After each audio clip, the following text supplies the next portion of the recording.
Sobe a mim ao monte, diz-nos Deus. A Moisés, antes de poder ser o instrumento de Deus na libertação de Israel, foram destinados 40 anos de comunhão com ele na solidão das montanhas. Antes de levar a mensagem de Deus a Faraó, falou com o anjo na sarça ardente. Antes de receber a lei de Deus como representante de seu povo, foi chamado ao monte e contemplou a glória divina. Antes de executar a justiça contra os idólatras, esteve escondido na fenda da rocha, e o Senhor lhe disse: Eu apregoarei o nome do Senhor diante de ti. Misericordioso e piedoso, tardio em iras e grande em beneficência e verdade, que ao culpado não tem por inocente. Antes de abandonar com a sua vida a missão de condutor de Israel, chamou o Deus ao cume de Pisga e fez passar sobre seus olhos a glória da terra prometida. Antes que os discípulos partissem para a sua missão, foram chamados ao monte com Jesus. Antes do poder e da glória do Pentecoste, veio a noite de comunhão com o Salvador, o encontro no monte da Galileia, a cena de despedida sobre o Monte das Oliveiras, com a promessa dos anjos e os dias de oração e comunhão no cenáculo. Quando Jesus se preparava para alguma grande prova ou para alguma obra importante, afastava-se para a solidão dos montes e passava a noite orando a seu Pai. Uma noite de oração precedeu a consagração dos apóstolos e o sermão da montanha, a transfiguração, a agonia da sala do juízo e da cruz e a glória da ressurreição. Nós também temos que ter um tempo para meditação e oração e para receber conforto espiritual. Não apreciamos como deveríamos o poder e a eficácia da oração. A oração e a fé farão o que nenhum poder da terra conseguirá realizar. Raramente somos colocados 2 vezes nas mesmas circunstâncias sob todos os pontos de vista.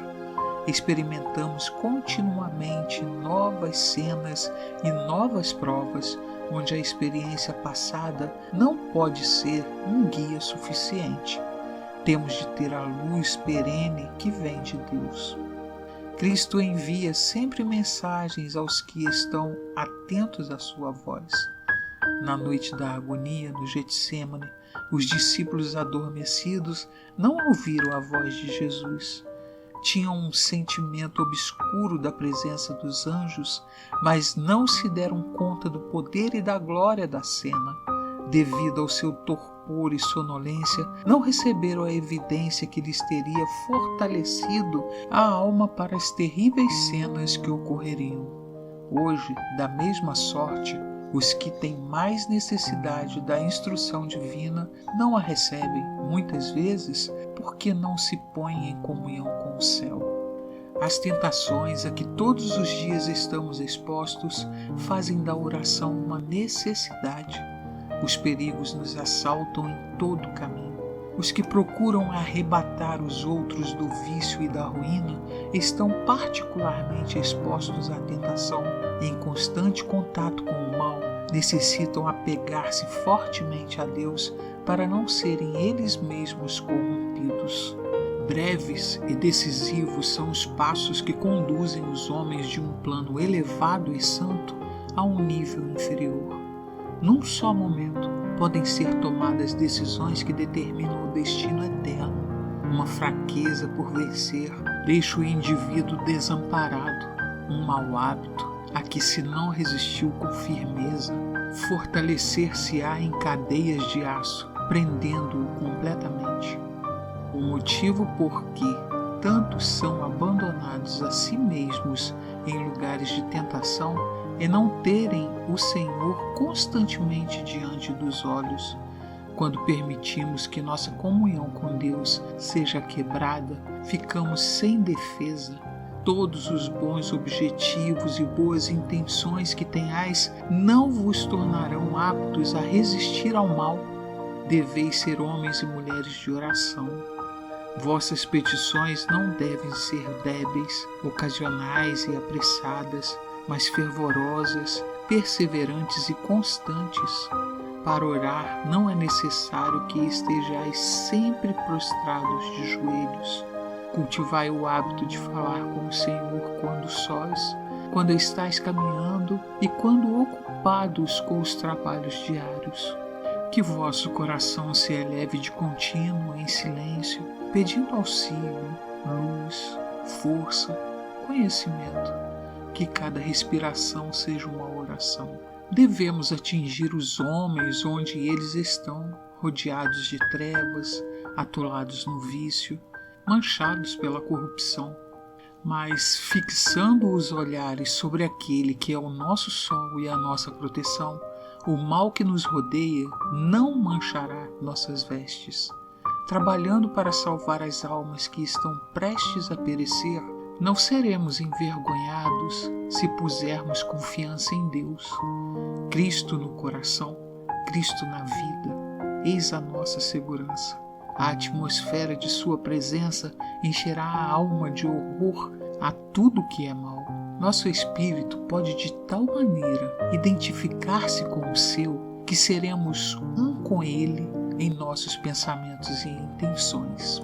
Foi pela fé e oração que Jacó, de homem fraco e pecador, com o auxílio de Deus se tornou um príncipe. É assim que vos podeis tornar homens e mulheres de santo e alto ideal, de vida nobre, homens e mulheres que por motivo nenhum se deixarão transviar da verdade, do direito e da justiça. Sois assaltados por urgentes cuidados, responsabilidades e deveres, mas quanto mais difícil for vossa posição e mais pesada vossas responsabilidades, tanto mais careceis de Jesus. É um erro grave negligenciar a adoração pública de Deus. Os privilégios do culto divino não devem ser considerados levianamente.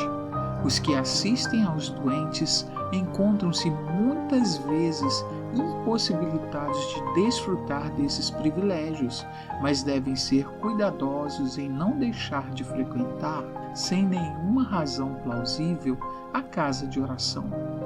Na assistência aos doentes, mais do que em qualquer outra ocupação secular, o bom êxito depende do espírito de consagração e abnegação com o que o trabalho é feito. Os que desempenham responsabilidades carecem de se colocar onde possam ser profundamente impressionados pelo Espírito de Deus.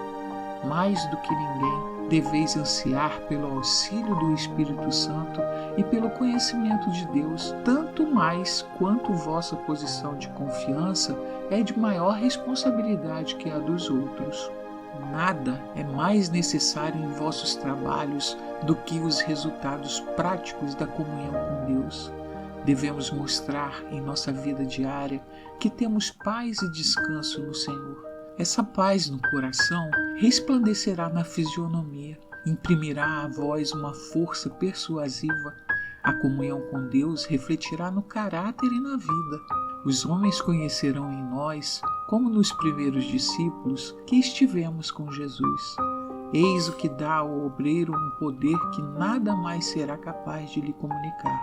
Jamais devemos permitir ser privados de tal poder. Carecemos de viver uma dupla vida de pensamento e de ação, de silenciosa prece e infatigável trabalho.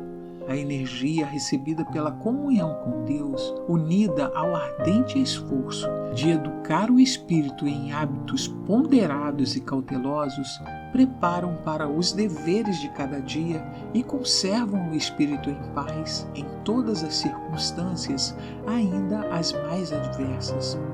Quando estão em dificuldades, muitos pensam que devem apelar para algum amigo terrestre, contar-lhe suas perplexidades e pedir-lhe socorro. Sob circunstâncias difíceis, a descrença enche-lhes o coração e o caminho parece sombrio. Contudo, ali está sempre a seu lado o poderoso e eterno conselheiro, convidando-os a depositar nele sua confiança. Jesus, que sobre si levou nossos cuidados, nos diz: vinde a mim e encontrareis descanso. Afastar-nos-emos dele para recorrer a falíveis seres humanos tão dependentes de Deus como nós próprios?